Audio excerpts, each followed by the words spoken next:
Hola, ¿cómo están? Muy bienvenidos. Ya estamos finalizando el primer mes de este tercer trimestre y queremos agradecerles a la gente de Multimedia porque nos ha brindado el lugar y también a la iglesia de la universidad junto con Capellanía que hacen posible este espacio para poder compartir la palabra de Dios.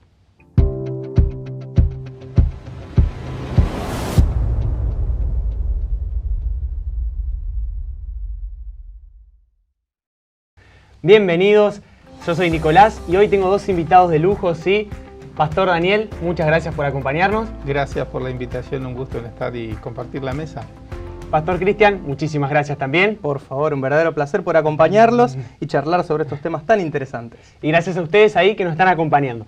Me gustaría empezar, ¿sí?, con este tema que viene interesantísimo, leyendo el versículo de memoria que plantea la lección. Está ahí en el Salmo 51, en el versículo 10, y dice: Crea en mí, Dios, un corazón limpio y renueva un espíritu recto dentro de mí. Se las dejo ahí porque lo vamos a tocar un poquito al final de la lección. Pero para entrar en contexto, vamos a hablar ahí en 2 Samuel de un rey muy conocido. Todos sabemos la historia de cómo surge, ¿sí?, el rey. Estamos hablando de David. Un rey que empezó humilde, Dios lo eligió justamente por esto, pastor de ovejas, pero llegó al trono y vemos ahí un error, una historia muy conocida, 2 Samuel 11.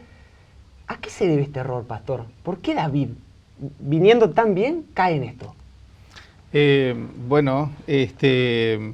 Si nosotros tenemos que tomar en cuenta la base de la realidad del pecado, en verdad tenemos que reconocer que es muy difícil encontrar el porqué.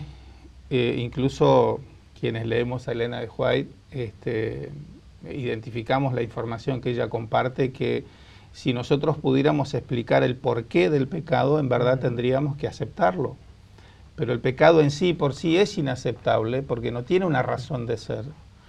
Entonces, desde ese punto de vista, es un poco difícil encontrar la respuesta al pecado. Ahora, a la circunstancia específica, en el caso de David, y estoy pensando que tal vez Cristian también ya está pensando en lo que puede agregar, yo creo que en alguna medida parte de la problemática de David pudo tener que ver con el hecho de que cuando nosotros analizamos la escena, lo descubrimos a David con una mente dividida.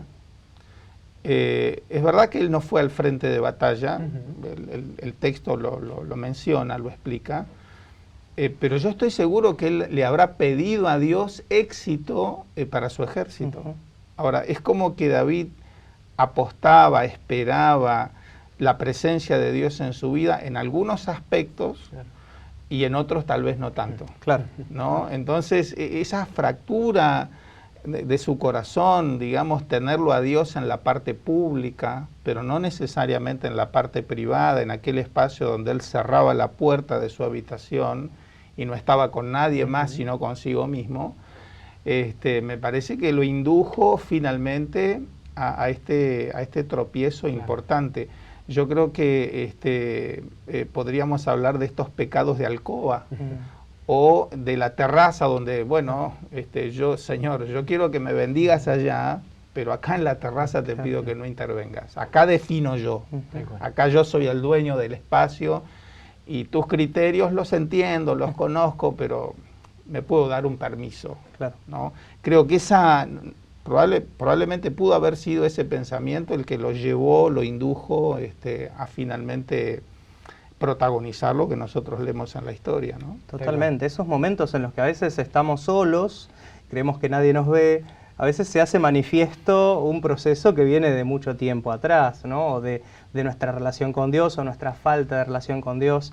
Aún así siempre me pongo a pensar, ¿no? ¿Qué hubiera pasado si alguien se hubiera acercado al rey David y le hubiera dicho: mira, de acá a un mes te va a pasar esto, esto, esto y esto? Se hubiera reído el rey David seguramente y le hubiera dicho: no, lo que estás diciendo es una locura, esto a mí no me puede pasar.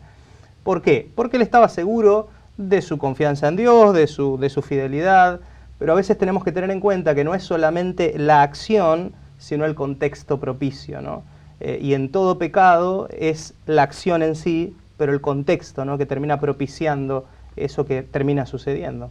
Tal cual. Pero, a ver, yo me quedo con algo que dijiste, Cristian, y es el hecho de que como nadie lo vio, probablemente ese amparo también lo estimuló al hecho de decir, bueno, si nadie lo sabe, nadie se va a enterar. entonces no está mal, ¿no? Me veo habilitado si es una cuestión secreta, si no toma estado público. Entonces, bueno, está mal, pero no está tan mal, ¿no? Claro. No hay un problema, ¿no? Pero yo creo que él interrumpió una relación genuina con Dios antes de incurrir en esa situación, ¿no? Me parece que la problemática pasó también por el hecho de que él, ya adulto como era, cosa que no sucede con los niños, había aprendido a hacer un manejo de su imagen. Delante de, me comporto de una forma, cuando nadie me ve, tengo cierto margen para actuar de otra manera. Era una personalidad pública y el rey claramente era ejemplo en todo, ¿no? O sea, no solamente en lo político, social, militar, sino claramente en el contexto del pueblo de Israel, en lo espiritual también. Ahora, nos puede pasar lo mismo a nosotros en este tiempo. Podemos caer en esa tentación de decir, bueno, hago lo políticamente correcto, pero en la privacidad, ¿sí?, en el teléfono donde nadie ve, y bueno, puedo ingresar en determinados espacios que no lo haría delante de los demás. Tal cual. Y una vez que David peca, vemos que van acciones demostrando cada vez su ansiedad mayor, ¿no? Tengo que controlar esto, ¿no? Que no se me escape. ¿Qué pasó? ¿Qué tenía que controlar David? Y cómo vemos que el pecado va cada vez sacándonos más la paz, hablando de este descanso, ¿no? Es que el pecado, o sea, nosotros no controlamos el pecado, ¿no? El pecado nos controla a nosotros. Y sobre todo nosotros no controlamos las consecuencias del pecado. Hace un ratito te decía, ¿no? Si alguien le hubiera dicho a David, vas a hacer esto, él estaba seguro de que no lo iba a hacer, pero lo hizo, porque nosotros no controlamos el pecado. El pecado nos controla cuando nosotros cedemos al pecado, y sobre todo en esas consecuencias nos vamos sumergiendo en ese abismo para tratar de tapar nuestro pecado. ¿Qué es lo que le sucedió a David? Él cometió el pecado, ya estaba cometido, ese pecado tenía consecuencias, e hizo todo lo posible para que justamente eso que él había hecho a solas, ¿no?, por decirlo de alguna manera, sin que nadie se enterara, se mantuviera de esa manera. Y él no quería que nadie supiera lo que él había hecho. Eso es lo que le hizo perder la paz, ¿no? El pecado ya estaba cometido, las consecuencias ya estaban en marcha, no había nada que él pudiera hacer para evitarlo, pero aún así puso todo de sus fuerzas y de su inteligencia, por decirlo de alguna manera, para tratar de escaparle, ¿no?, a esa situación. Claramente no le funcionó. Por más que puso todo su ingenio para tratar de evitar el escarnio público, finalmente su pecado lo alcanzó, ¿no? Podríamos decirlo de esa manera. Cuando entramos en el pecado, nosotros no sabemos cuáles pueden llegar a ser las consecuencias, no sabemos hasta dónde eso puede llegar, y eso es lo que nos quita la paz, eso es lo que nos quita el sueño y nos va a quitar la tranquilidad de ahí en adelante. Se hace como una bola de nieve, ¿no? Sí, ahora es parte del engaño original de Lucifer, el ciertamente no morirás, mira, tranquilo, no pasa nada, no va a haber problemas. Pero al mismo tiempo la actitud de David es un concepto humanista, de tomar la situación en mano propia y decir, sí, no, esto déjame a mí que yo, ¿no? Y en verdad, bueno, el pecado finalmente al ser humano lo lleva mucho más lejos que el lugar a donde él creyó que podía tener que ir, ¿no? Porque David, así como si le hubiesen dicho, como mencionaste hoy, Cristian, unos días antes que le iba a pasar tal o cual cosa y probablemente lo hubiese desechado, él no sospechó que esto iba a llegar hasta donde llegó. Y por eso también se aventuró a decir, bueno, Señor, tranquilo, yo lo voy a resolver, no te preocupes, ¿no? Fue increyendo el problema, ¿no? Totalmente. Vemos ahí que una vez que el pecado cometido, todos los intentos de David, vemos que muchas personas fueron las que estuvieron involucradas, ¿no? Betsabé, partícipe ahí, presente, pero después también Urías, ¿sí?, el mismo hijo, ¿sí?, que después le nace a Betsabé. Pero vemos, yo creo que me acompañen ahí, en 2 de Samuel 12:13, viene el profeta Natán a hablar con David, y David le responde, dice así: entonces dijo David a Natán, pequé contra Jehová. Pastor, ¿por qué contra Jehová si había tantas otras personas contra las que realmente había pecado David? Yo creo que el hebreo en su concepto básico tenía una idea de un Dios tan soberano, digamos, era mucho más grande y superior a todo lo que pudiera imaginarse. Entonces me parece que así como él en un primer momento le dio la espalda a Dios frente al reconocimiento del hecho, el primero que identifica como el gran afectado en esta situación es ese Dios soberano, que todo lo sabe, que todo lo ve. Indudablemente hubieron otras personas que fueron alcanzadas y afectadas con dolor en este proceso, pero David, que era un hombre con sensibilidad espiritual, ¿no? No podía dejar de ver a Dios en primer lugar. Y lo vemos a lo largo de su historia, ¿no? Cuando él enfrenta a Goliat, ¿no? Cuando la multitud decía, miren ese hombre, él decía, ¿quién es este incircunciso para desafiar a los ejércitos del Dios vivo? ¿No? O cuando escribió el Salmo 8, ¿no? Dice, cuando miro los claros cielos, digo, ¿quién es el hombre? ¿No? Para que el Creador tenga registro de un ser humano como yo. Entonces, me parece que la soberanía de Dios estaba por delante de esta mirada y esta visión que tenía David sobre su propio pecado. Sin duda que, digamos, el deshonrado en primer lugar fue Dios. Claro. Correcto, correcto. Pensaba que David entendía perfectamente lo que era la esencia del pecado, ¿no? ¿Qué es el pecado en sí? Las consecuencias de esos pecados obviamente afectan a un montón de personas. Cuando nosotros entramos en el juego del pecado, no solamente nos afectamos nosotros, sino que afectamos muchas veces a las personas que nos rodean. Pero ante todas las cosas, ¿no? Ese pecado representa esa separación, esa desobediencia, y eso es un vínculo directamente entre el ser humano y Dios, ¿no? O sea, claramente David reconocía que había pecado contra el Señor. Claro que había mandado matar a un hombre, pero había pecado contra el Señor. ¿Había destrozado una familia? Sí, claro, pero había pecado contra el Señor. Y eso es lo que nosotros tenemos que comprender también hoy, porque a veces podemos llegar a creer que las consecuencias de nuestros pecados no se van a notar o no se van a enterar, pero aún así hemos pecado delante del Señor, ¿no? Imagínate si los planes de David hubieran funcionado y nadie, entre comillas, se hubiese enterado, la afrenta ante el Señor hubiera sido exactamente la misma, ¿no? Y eso quizás un poquitito es lo que también el profeta Natán después le termina demostrando, ¿no? al rey David.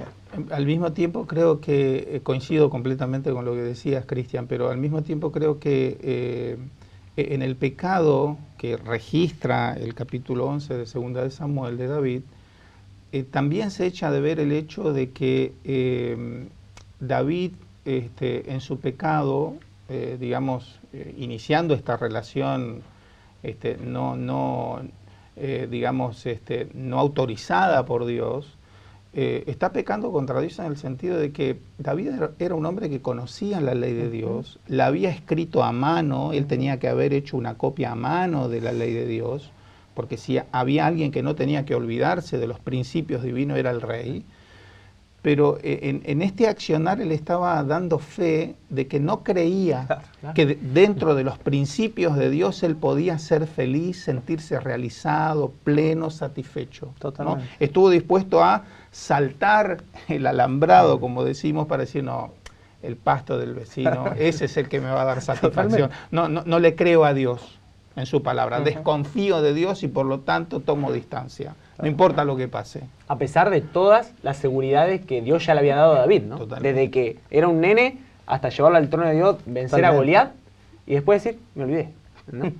Bueno, pero qué importante tener en cuenta que eso le pasó al rey David. Tal cual. O sea, para llevarlo a nosotros. Y nosotros a veces consideramos que no nos va a pasar a nosotros, ¿no? O que nosotros estamos en otro nivel, decir, esas cosas a mí no me pasan, ¿no? O sea, qué atentos que tenemos que estar con este tipo de cosas, ¿no? Tal cual. Y lo que a mí me llama un poco la atención ahí es que David expone su pecado, se hace culpable él, pero en ningún momento explícitamente pide perdón, sino que menciona bien su pecado, ¿sí? Lo expone ante Dios, afirma que pecó contra Jehová, pero aún así, aunque David no haya pedido perdón, el profeta Natán le dice, tu pecado ha sido perdonado. ¿Por qué? Si no pidió perdón, ¿cómo es esto? Bueno, tenemos que entender dos cosas, ¿no? En primer lugar, el hecho de que David esté demostrando, reconociendo sus faltas es justamente uno de los primeros pasos que nosotros tenemos que tener para poder pedir perdón, ¿no? O sea, ese proceso emocional e intelectual David ya lo había hecho. en el momento de escuchar la historia de Natán, ¿no? y pararse, yo me lo imagino hasta saltando, ¿no? Diciendo, ese hombre merece la muerte. Ahí él mismo había reconocido la falta, la gravedad de la falta. Y cuando se lo pone a él en el lugar de ese hombre pecador, se le caen todas las fichas juntas, ¿no? David reconoce sus faltas y claramente el profeta Natán, que venía de parte de Dios, conoce el corazón de David, ¿no? Dios conoce el corazón de David, entiende el sentir de David y él obviamente conoce nuestras acciones, nuestras reacciones, y por eso nos ofrece su perdón, sabiendo que estamos verdaderamente arrepentidos y no solamente de palabra, ¿no? Porque yo podría decir estoy arrepentido y no estarlo, pero no puedo fingir un arrepentimiento sincero de corazón. Tal cual. Lo expone muy bien David, ¿no? Después en el Salmo 51. Exacto. Ahí sí, él se explaya totalmente. Exacto. Y menciona... Y no solamente, digamos, frente a algunas personas, sino frente a la nación entera.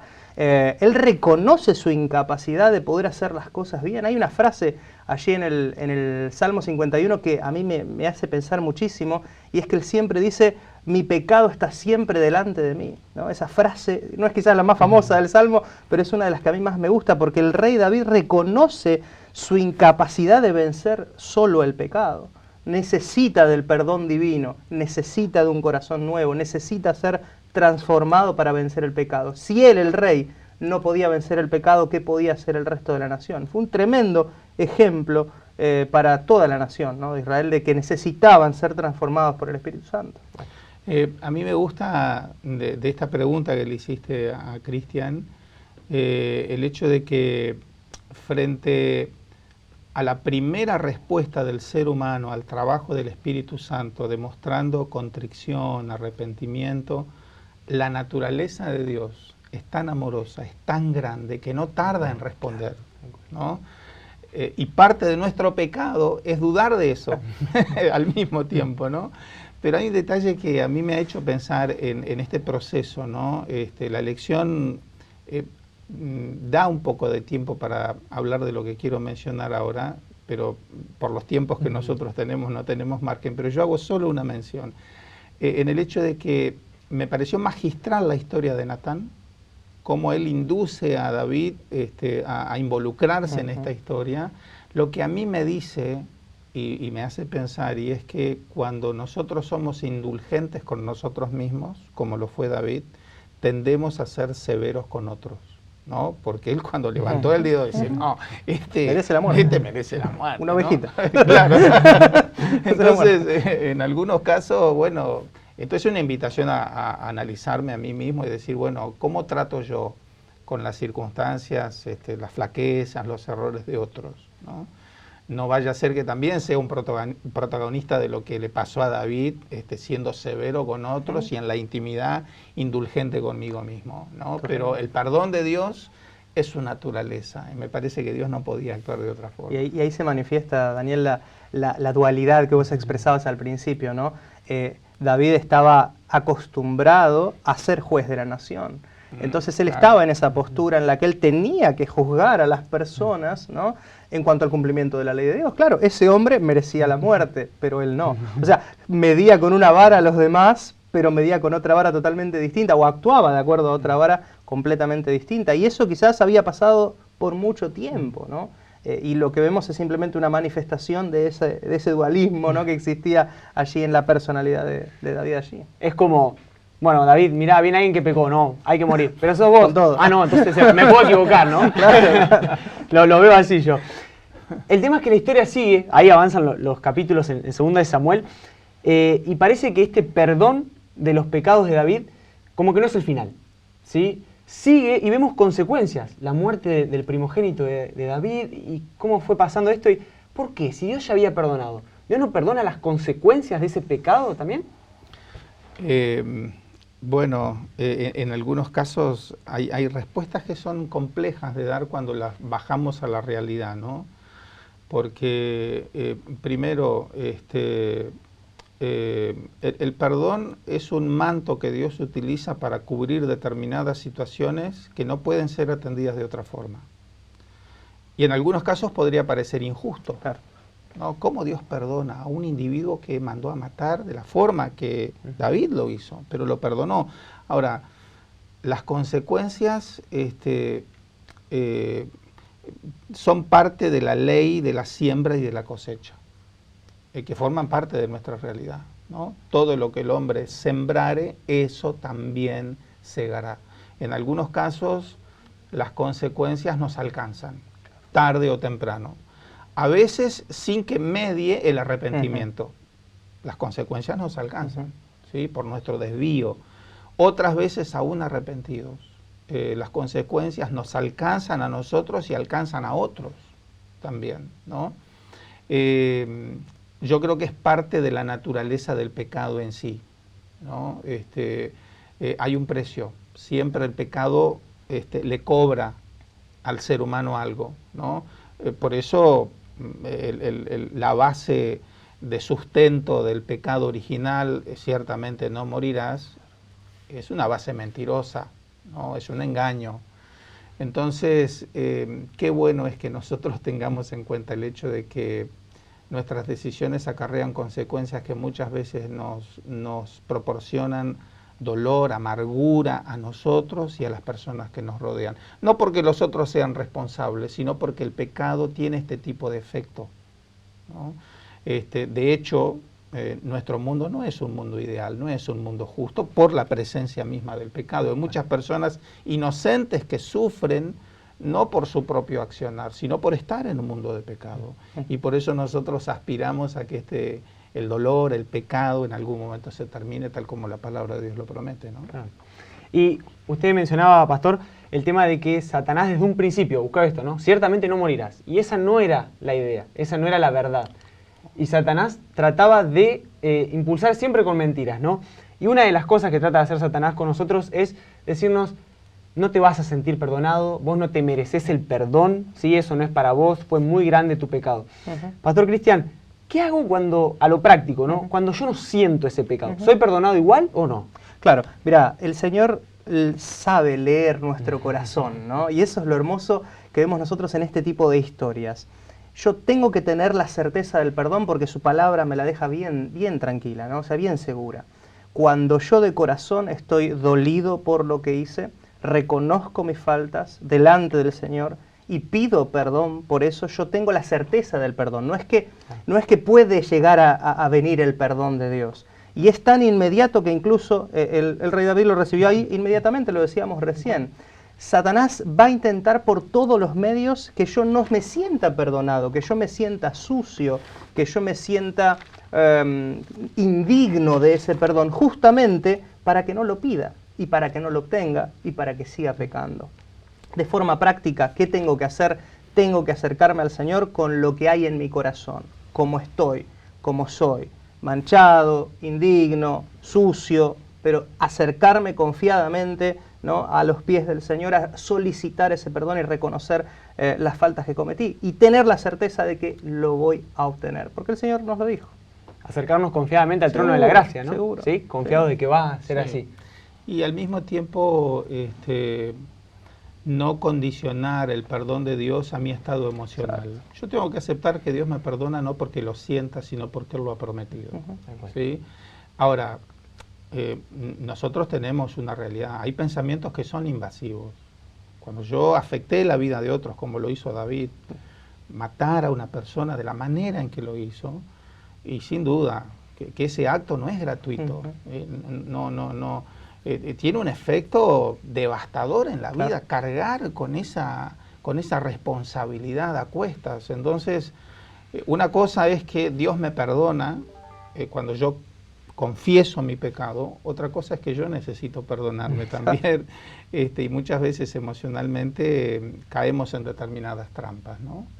Pero necesitamos aceptar el perdón de Dios porque Él lo dice en su palabra, no necesariamente porque yo lo sienta, y a veces necesitamos volver a ir a la palabra de Dios y reafirmar estas verdades que tanto bien nos hacen. Recordar todo el tiempo las promesas, ¿no?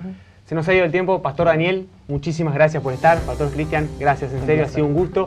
Y gracias a ustedes ahí también por acompañarnos cada sábado. Los esperamos, ¿sí?, el sábado que viene para seguir estudiando esta lección tan interesante que es Descanso en Cristo.